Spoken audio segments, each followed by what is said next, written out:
नमस्कार सर्वांना. आमचे प्रकल्प आहे ऊसापासून गुळ उत्पादन, एक उपक्रम जो आरोग्य, परंपरा आणि टिकाऊ ग्रामीण विकास या तिन्ही घटकांना जोडतो.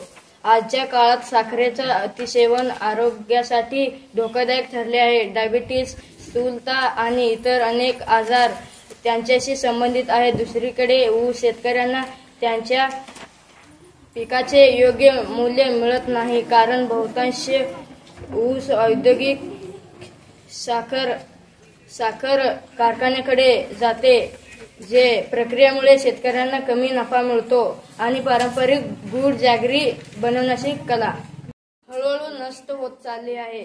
आम्ही समस्येवर उपाय एक आधुनिक, स्वच्छ आणि पर्यावरणपूरक सामुदायिक गूळ उत्पादन युनिट विकसित केले आहे. या प्रोटोटाइपमध्ये आम्ही पारंपरिक ज्ञानाला आधुनिक तंत्रज्ञानाशी एकत्र केले आहे. बायोमास आधारित हीटिंग सिस्टम वापरून ऊस रस उकळला जातो, ज्यामुळे इंधनाची बचत होते आणि कार्बन उत्सर्जन कमी होते.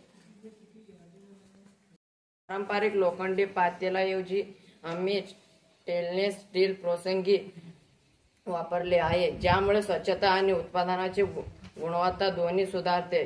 तयार गूळ इको फ्रेंडली आणि स्वच्छ मॉडेल्स मध्ये ओतला जातो, ज्यामुळे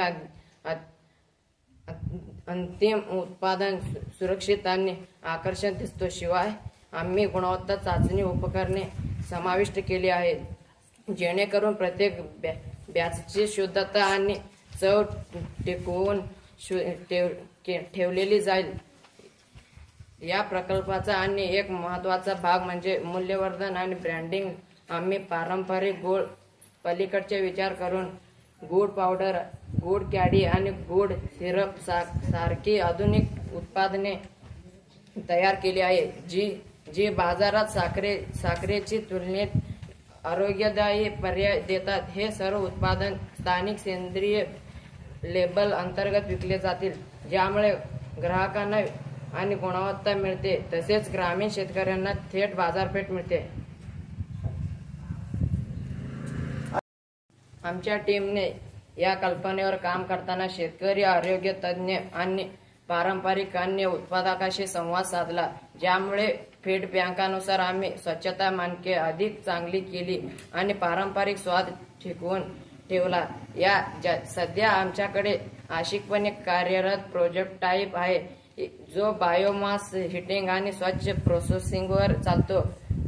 पुढील टप्प्यात आम्ही पूर्ण उत्पादन युनिट विकसित करून परीक्षण कार्यक्रम आणि स्थानिक ब्रँड लॉन्च करणार आहोत.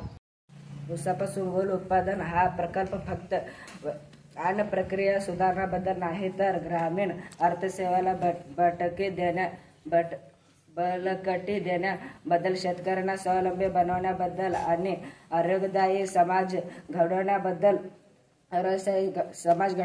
आहे. तर एक उदाहरण आहे की पारंपरिक पद्धतींना योग्य तंत्रज्ञानाची जोड दिल्यास त्या केवळ जीवन राहू शकताच नाही, तर आधुनिक बाजारपेठेत सर्वोत्कृष्ट ठरू शकतात. धन्यवाद.